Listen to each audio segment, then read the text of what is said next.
that I can't wear anybody else's face on my face today because can you see if I turn, how do I get rid of the, oh there it is, you can kind of see it.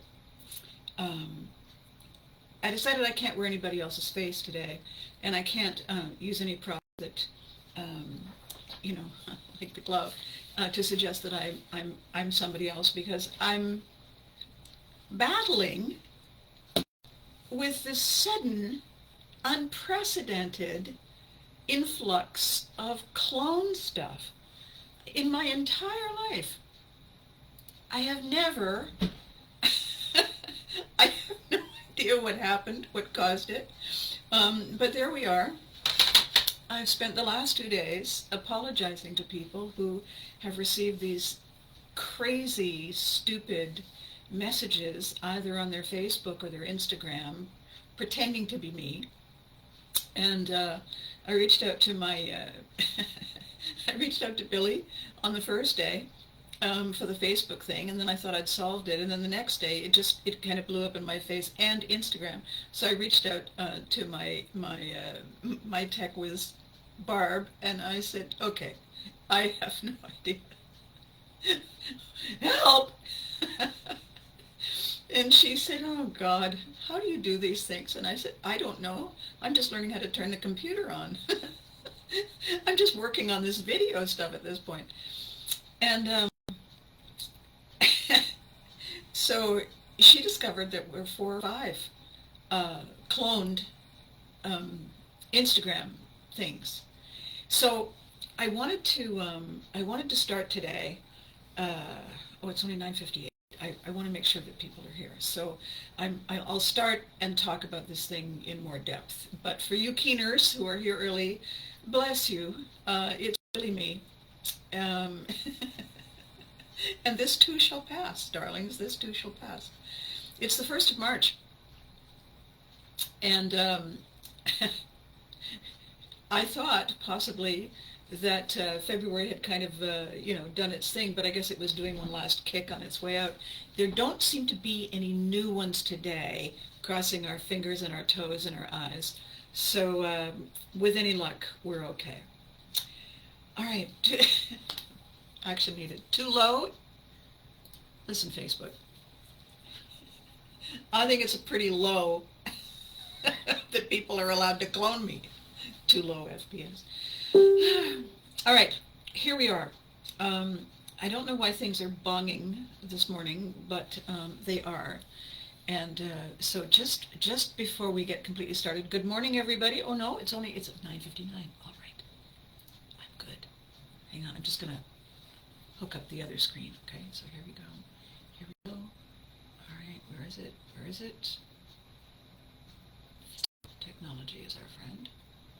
There it is. All right. Do this. Do this. And oh. All right. Okay. Okay.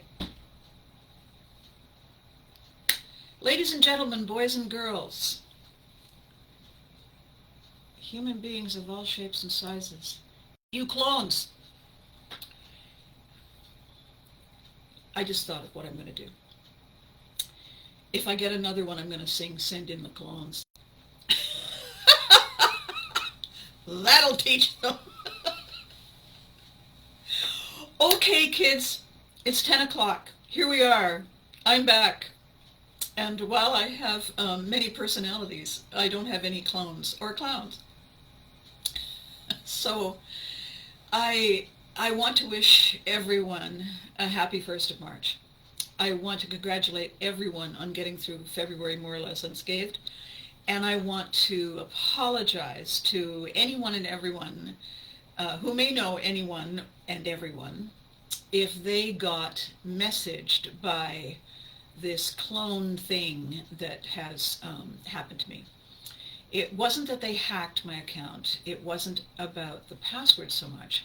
It was that they duplicated my account and started sending messages. And a friend of mine who decided to mess with their heads because, well, that's what he likes to do, he messaged on and on with them until they got past the rapture that they feel about their luck and thanking the Lord and so on, to tell him that they had a wonderful opportunity and a link to where you can access a grant that's available to you. So he strung them along until he got enough information, and then he dispensed with them.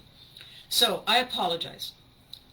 If you did not know before now, I don't click on anything that isn't from somebody I know. I don't open videos. I certainly am the wrong person to send, "Oh my God, is this you on a video?" Probably. So I certainly don't click on that. And I don't click on anything that's a great opportunity. I just don't click on anything that's from a stranger. And I vet people, when they message me and say, "Hi, you don't know me, but," I look them up. I look them up. And when I get friend requests, I look them up. And if they have no real posts of any kind of substance, when they're just photographs, when they have nothing on their About page, depending on who I think they might be, I send them a message in response to their request. And I say, "There's nothing on your About page." Once I had someone say, "Oh, well, I would never put anything on my About page. I like to keep my life private." Yeah, they're trying to friend a celebrity. They're trying to friend somebody whose life is an open book, and they're worried about them. I see.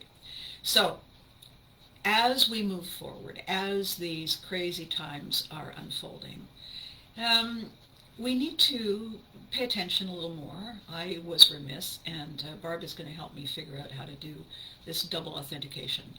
As my friend Rob said, when Vikings hit the beach, they had an axe and a serpent head boat. They invented double authentication. And I haven't done that. So obviously I have homework to do. Anyway, I'm blathering on here.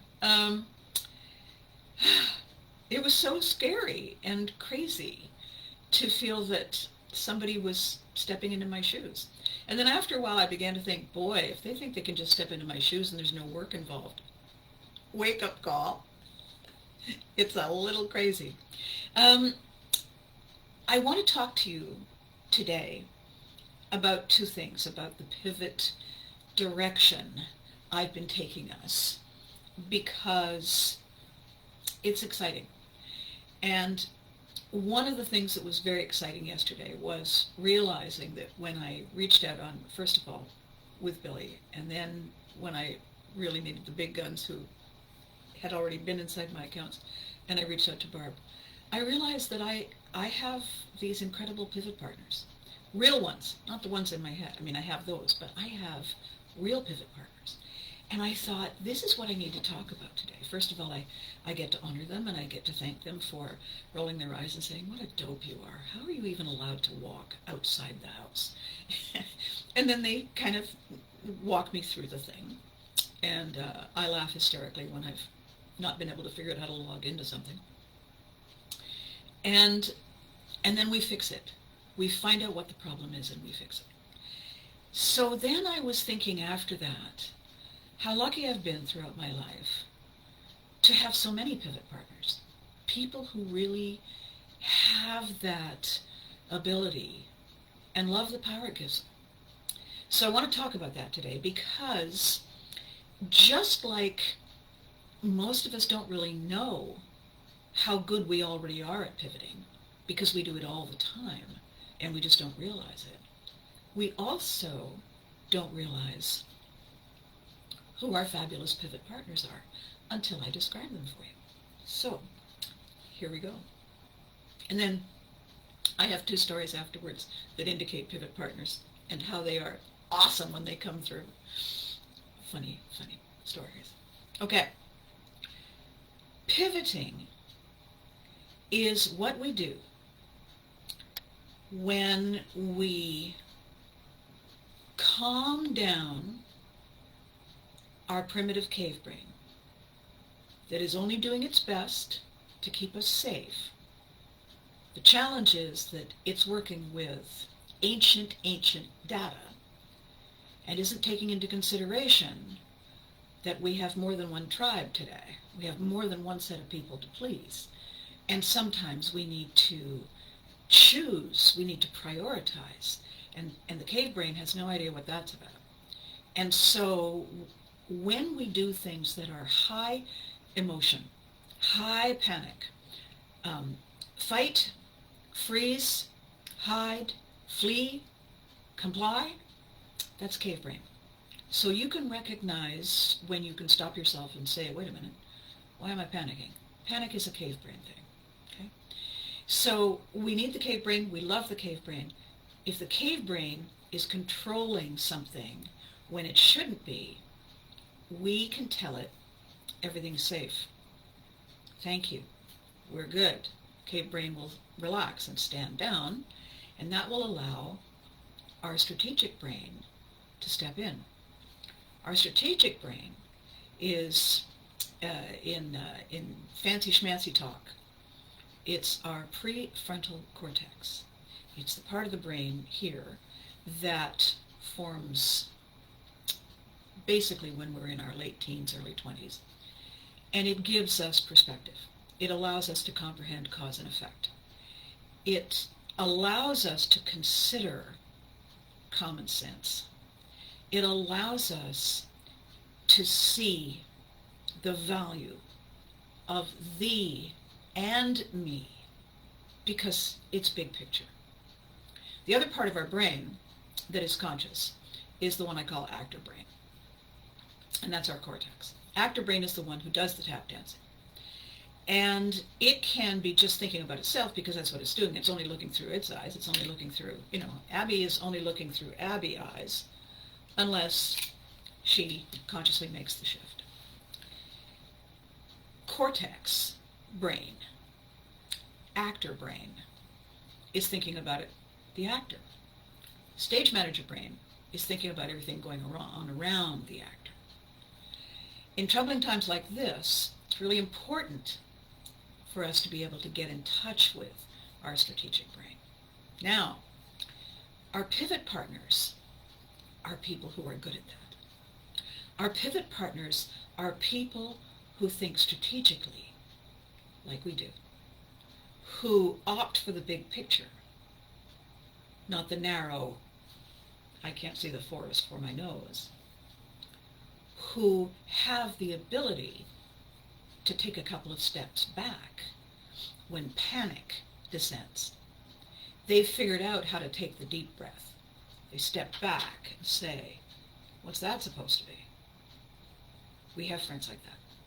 If we're very lucky, we have close partners like that, people who are in our lives in a very close proximity.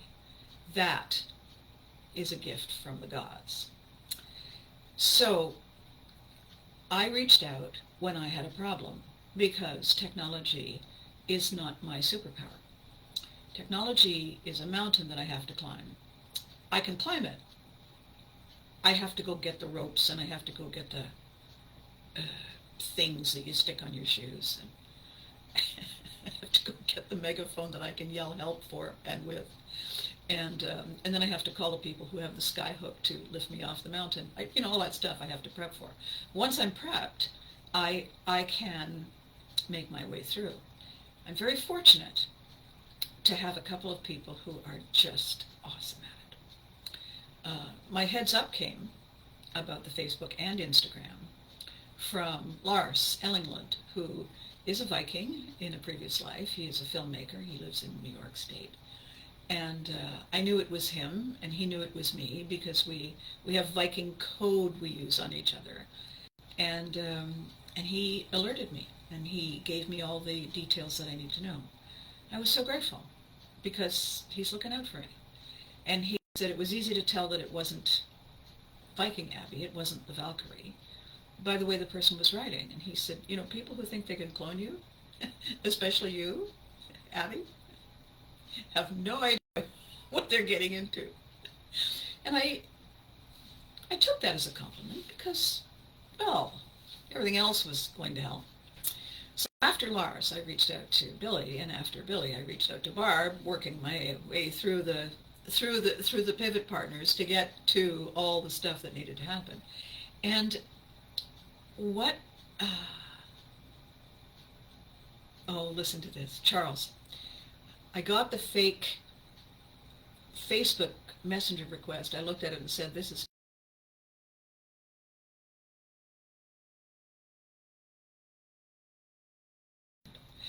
And I'm telling everyone, because I have a pretty good feeling that the clone isn't listening. I think the key question to ask somebody cloning who wants a fake friend request is to say that you want them to tell you their favorite karaoke song. If they have one, you know it's not me. Guaranteed. I thought that would be innocuous enough. So, well, before I friend you, what's your favorite karaoke song? Person figured, I'm in. It's this. Delete. So, apparently, what's really helpful, Barb explained to me, before you block them, there's a little down arrow by their name. If you click on the down arrow, you'll see the link to their profile. If you click on that, you'll see who they are. If you can copy and paste that and send it to me, then we can identify who these people are. And by all means, report them. Report that it's somebody who's impersonating me. Not hack. It's an impersonation. It's a clone. It's a duplicate. And we will root them out and get rid of them. All right. So back to the. I'm just gonna click on this. Charles, who else is here? Eduardo, Phil, Vern. Why aren't you here?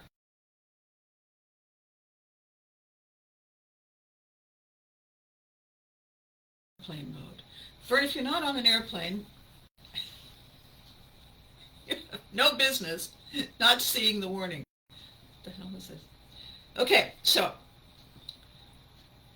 I'm going to ignore it. No, I'm not. I can't stand it. I don't know what is with my hair today. It's probably just freaked out because of all this crap. All right. Here's the thing. Tomorrow is a full moon. Because, I know, it's a full moon. A lot of stuff is going on. Very concerned, as I know we all are, for the events that are taking place in Europe right now. Not merely COVID, but or the storms or any of the other stuff. But well, there's a war, and we would like everybody to stop that and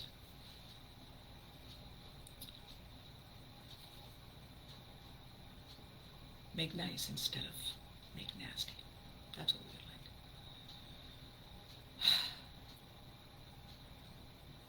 Gurn, part of your pivoting, you have a doctor's appointment today? You got this. So, pivot partners. I'm going to tell you 2 stories.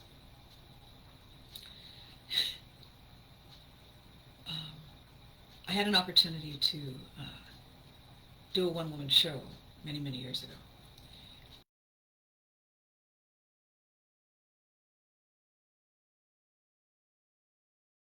The wittiest woman I've ever read.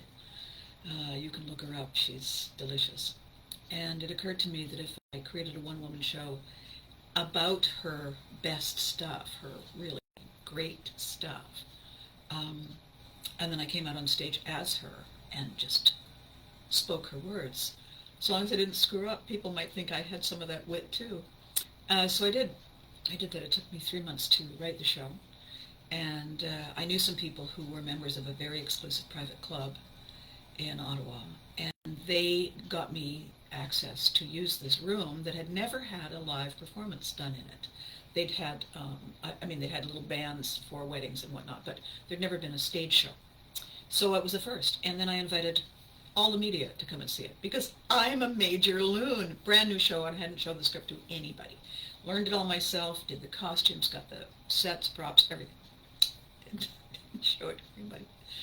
And all the producers came. Everybody came because they'd never seen a live show there, and at the very least, they wanted to be inside the place.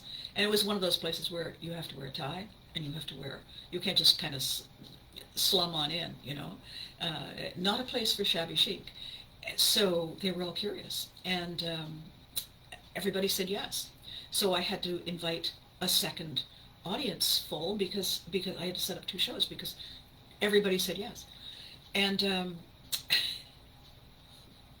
in order to get the look, in order to get the look for Dorothy Parker, she was a very tiny brunette and very, very New York elegant. I reached out to two friends of mine. One friend was Ellen Bennett, who ran a retro clothing store in Ottawa called Return Engagement, and she used to go to New York and shop all.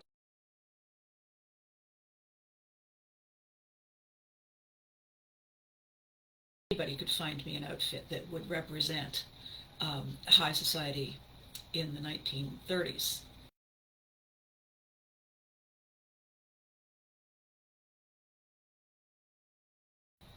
Pivot mastery friend of mine, uh, who has been my friend since college, Joan Weinman, who pretty much invented pivotry, I would think.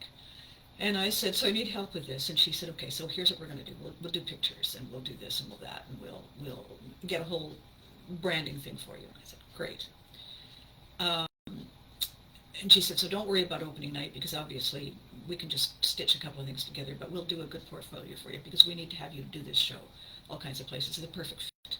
So don't worry. So this wonderful outfit that Ellen put together, is this black dress with this fabulous Art Deco white collar, and she did this interesting thing with my makeup. It's very subtle, really. But I posted the picture, actually, so when the video's over, I hope you're not bored now. When the video's over, you can be on my page, scroll down and have a look. All that she really did to change my face dramatically. So my face, my lower lip is fuller than my upper lip. All she did was reverse that with lipstick and lip liner, so that it changed the shape of my mouth completely. So when I was speaking, it was such a subtle difference. But I wasn't on a stage. I was in a fairly small, intimate room, and she didn't want to do anything too dramatic. And then the hair, the wig that we found was perfect.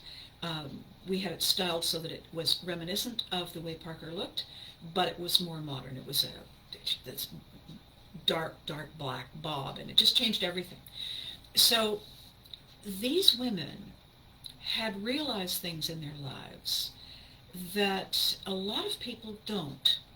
Ellen had realized that her love of all things quality and vintage had a real niche for people who also like vintage, the styling, but cared greatly about the quality, because these clothes that were made back then were stunning. The fabrics, everything, the stitching, they were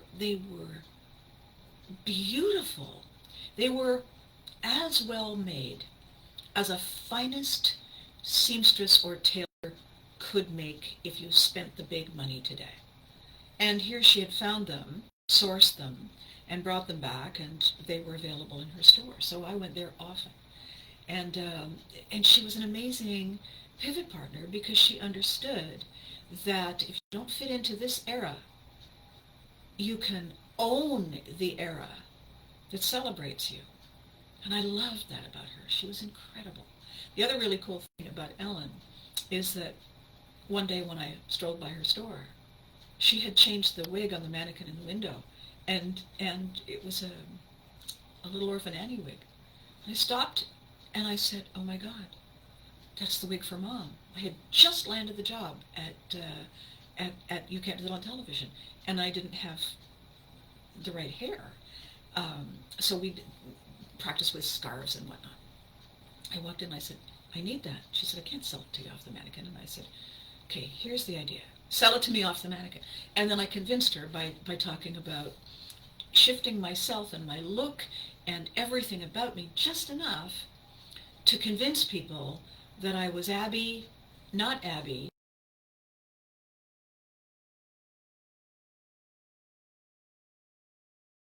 I put it on. We both laughed hysterically because it was exactly right. And if you've seen the show, you'll agree. Joan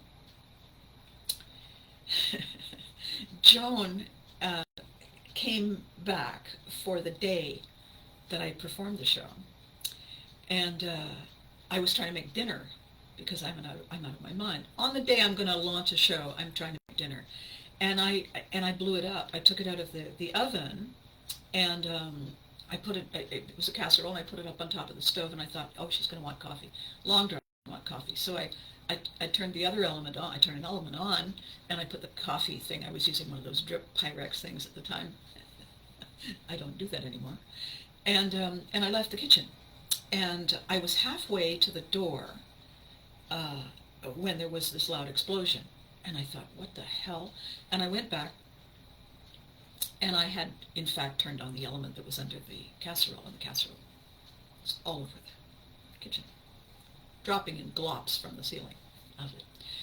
So I walked up to the door, and I opened the door when it rang, and she said, something smells good. Are we ready? And I said, yeah, it's reservations that smell good. I just blew up dinner. And she said, you were trying to cook dinner?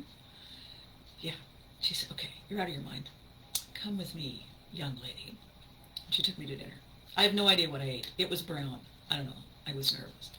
And I went and did the show, and she was there every step of the way, watching the audience, listening to their responses. Tucked her head backstage between first show and second show and said, they love this, slow down here. That kind of thing. And then she went back and watched the show again. And she was still in my apartment the next morning because, of course, she was going to stay over. She was in my apartment the next morning when the phone rang, and it was National Television Network saying, we were there last night. Awesome. Would you like a TV series? Pivot partners. Find one. Hug them. Keep them. They're priceless. So, in keeping with my plans about pivotry, here's a pivot. I've now interviewed 11 people. I'm going to interview Brian on Thursday afternoon. Brian is the friend I told you about I was in college doing theater with, who pivoted in the middle of the play because the exit door was locked. And I reached out to him and I said, we need to talk about that because there's other pivots that you and I have been involved in. And he said, yes, indeed. So we're going to have that conversation. So he will be my 11th, which means, oops, hang on a second. Robert from Honolulu. Yeah, perfect. Robert is enjoying some interesting weather. Charles is pivoting to take a walk. Charles says, oh yeah, happy Mardi Gras. Absolutely. That's what it is. It was Mardi Gras yesterday, and all the clones were out. That's what it is. That's what it is. Thank you, Charles. I'm glad you reminded me. So here's the really cool pivot that's happening, that's evolving, because this thing pivot, kind of all by themselves. The book I'm going to do that features you, that features as many of you as want to be in the book, I've realized, it was pointed out to me, that it also needs to be a workbook. All the examples and exercises that I've used, we need to do a workbook that goes along with the stories about thee and me. And I think that's amazing, because I have so many notes about how to shift. And they were all part of something I used to call now what strategies. Now what is what you say when you were waiting for the phone to ring and it doesn't, and you pick up the phone and check, and there is a dial tone, which means it's not that it's broken, it means that they didn't call and you don't know what to do next. You say, now what? That's the pivot moment. What do you do next? And I had a whole set of coaching templates and lessons that I had developed for that. So now I'm going to pivot, and I'm going to include them in our Story Me TV portfolio. Awesome is that? So we're all going to be part of a learning curve. We're all going to be bringing our friends, inviting people we know, talking about the power of the pivot. I briefly want to talk about the war that is taking place, because this is the ultimate example of what happens when people pivot. One country, for whatever reasons,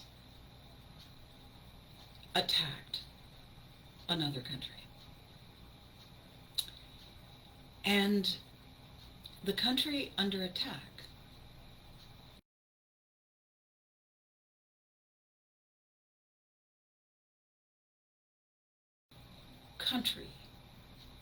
it called friend and said, please help.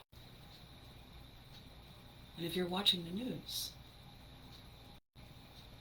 they did. They are. Help came because they asked. Because the friends they made cared. People care about you. You're not alone. You're not in this by yourself. No matter how bad anything might seem, compared to the war, compared to COVID. I got cloned on Facebook. Gee, really? But I panicked. I panicked in that moment. My cave brain stepped in, and I went into full running in circles mode. And then my strategic brain said, wait a minute. This is not you. You can fix this, Abby. You're better than this. And we calmed my cave brain down, and strategic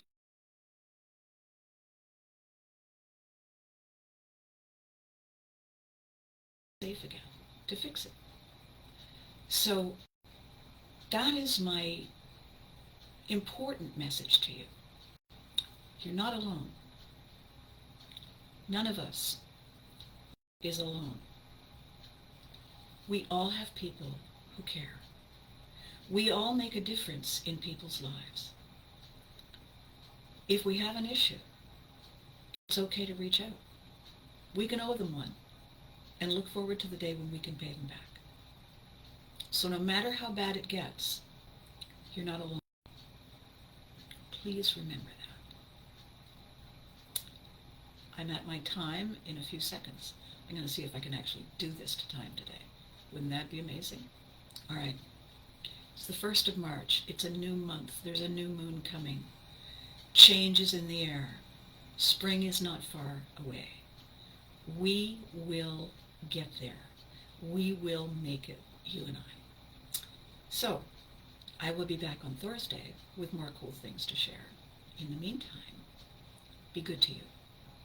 We're counting on that. And hug your loved ones. They deserve it.